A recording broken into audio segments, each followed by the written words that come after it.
Parce qu'après, il y a le double cou et le double machin, le menton. Et les bajoux.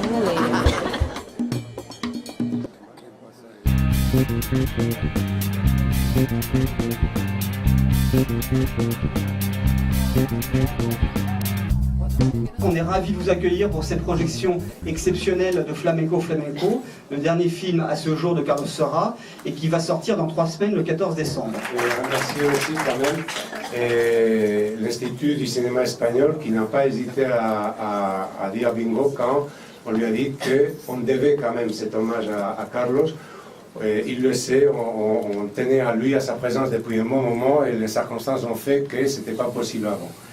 Et je sais que quelque part il s'en fout de tout ce qui est hommage, que lui, tout ce qui l'intéresse c'est le cinéma, je dirais même la photographie, et que pour lui, il doit se dire, pourvu que ça soit pas long, parce qu'après j'ai d'autres choses à faire. Donc si vous permettez, je vais appeler quand même les 2 présidents d'Espagnola en Paris, et Alain Coiffier pour la partie française, Laura del Sol, je ne sais pas s'il a besoin d'être représenté, pour que vous aussi.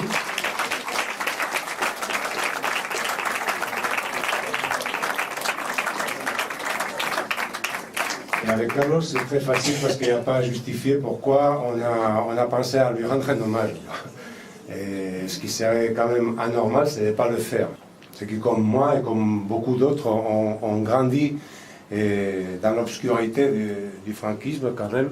Il y avait certains metteurs en scène, certains artistes, certains réalisateurs qui nous permettaient quand même de voir briller le soleil à notre fenêtre, hein, comme dirait l'amiga Jeannette, hoy en mi ventana brilla el sol. C'est pas à un cinéaste qu'on rend hommage, c'est au cinéma, quoi.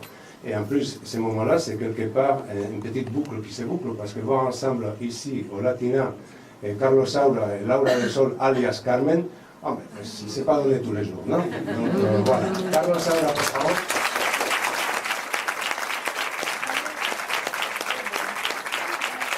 Don Carlos Saura.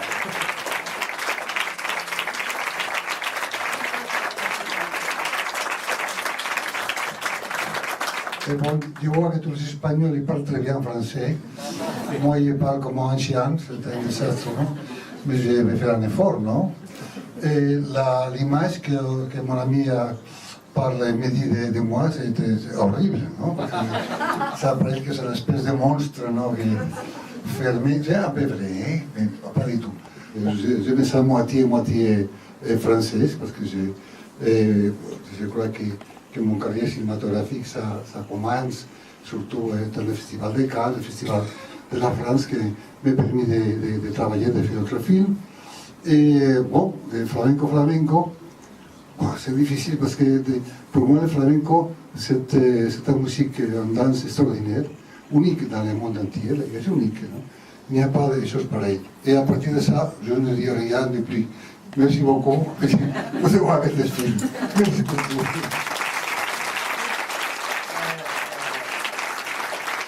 Je suis là grâce à lui, sinon jamais. C'est type très dangereux, attention, c'est Carmen. Hein? Non, mais Laura del Sol, elle existe vraiment parce que Carlos Saura a voulu que j'existe quelque part. Hein. Sinon, j'aurais jamais fait du cinéma, ni je serais là, enfin, je serais ni à Paris, ni ma vie aurait été complètement une autre. Au moment où j'ai fait Carmen et qu'il m'a donné cette possibilité, bon, à l'époque, je m'en foutais, c'est vrai. J'étais un peu comme ça, un peu folle, mais j'ai pu, les années passant, c'est un danseur très rebelle, c'est très compliqué, non? Parce qu'il est vraiment dans sa jeunesse, je ne sais pas maintenant, je trouve que maintenant c'est un femme très équilibré, non? Merci. C'est beaucoup d'émotions pour moi. Voilà, donc merci. Merci à toi.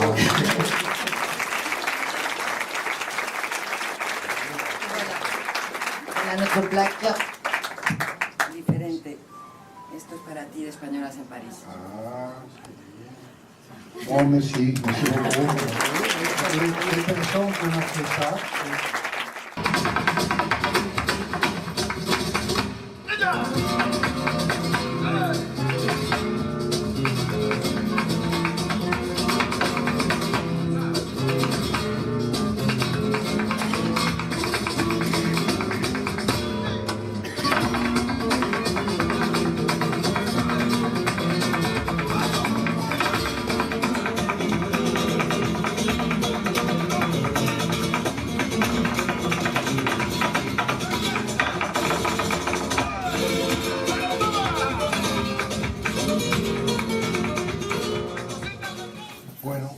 et lui, il avait compris qu'il n'avait rien à dire après, donc si vous ne posez pas de questions, il s'en va, je vous dis, hein, il le fugace.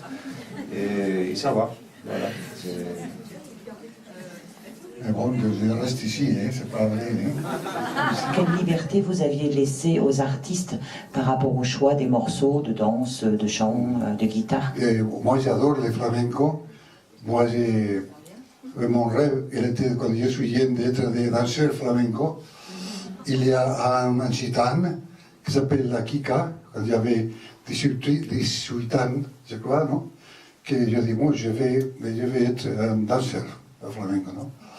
Il me dit, bon, d'accord, je suis maigre, tu as le type bien pour être un danseur. Il me met un disque, non? Je commence, oh, ouais. Il me dit, Saura, c'est mieux que tu fais autre chose. C'est à partir de ça que j'ai fait du cinéma sur le flamenco, non? Comme compensation. Mais il a grande liberté, naturellement, chaque artiste, il fait les choses qu'il fait. Je voulais savoir si après ce film, vous êtes rassasié de votre amour pour le flamenco, ou est-ce que vous souhaitez que le volume 1 d'autres flamenco? Alors, le premier flamenco que j'ai fait, qui s'appelle Flamenco, parce que j'ai travaillé sur le flamenco dans des autres films musicaux, non? Le premier qui s'appelle Flamenco, il s'est fait il y a 15 ans, exactement, non? Ça s'appelle Flamenco. J'espère qu'avant notre 15 ans, j'ai fait des flamenco, voilà. Et peut-être qu'il a, tu maman s'entend que j'ai fait flamenco. Je ne sais pas. Qu'est-ce que vous avez pensé comme les points de départ de votre film, c'est-à-dire les plans là sur les structures dures, métalliques, et qu'à la fin ça revient à cette structure, et pourquoi vous avez choisi ça, c'est vos intentions? C'est une espèce de marque de fabrique, parce que j'ai fait ça de 3 ou 4 ou 5 films musicaux que j'aime beaucoup de sortir de l'extérieur à l'intérieur, au contraire, non? Et dans le cas du flamenco, surtout je pensais que le final doit être dans cet aspect de radio, comment ça s'appelle, d'antenne de radio, je ne sais comment se dit, non? Qui existe, non? Parce que je pense, je suis très optimiste, que ça donne la possibilité de que le flamenco, on va dans l'univers. Je suis du nord d'Espagne, de Huesca. Et c'est pour ça, pour les contrastes, que toujours j'adore l'Andalousie, non? Carlos disait que quand on lui rend un hommage, c'est comme si c'était son dernier film, et puis voilà, qui est loin de lui cette idée, donc je me permets de te poser la question. Et après flamenco, quoi, t'es sûr, quoi? Qu'est-ce que tu prépares? La première chose que je dois dire, c'est que je suis très content d'être l'hommage, etc. Mais c'est vrai que, bon, je pense toujours qu'un hommage, c'est le final de la carrière d'une personne, non? Quand il est presque mort, on lui fait un grand hommage. Et quand il est mort, vraiment, c'est tous les jours. On dit, oh, il est mort, les 3 jours, tout le monde oublie complètement, non? Mais c'est la vie comme ça, non? Bon, je ne sais pas si on doit parler d'une chose que je prépare. Dans ce moment, je suis ici aussi à Paris, parce qu'on prépare un film qui s'appelle 33 jours, 33 dias, non? Que c'est le temps qui a duré le travail de Pablo Picasso pour peintre de Guernica, non? Le film, ça va être tous les process de Guernica, la relation avec Dora Maar, etc. Non? C'est très, très intéressant, très, très joli. J'aime beaucoup le faire. Je te remercie et on peut continuer en prenant un verre avec lui si vous êtes d'accord, non? Merci. Merci beaucoup.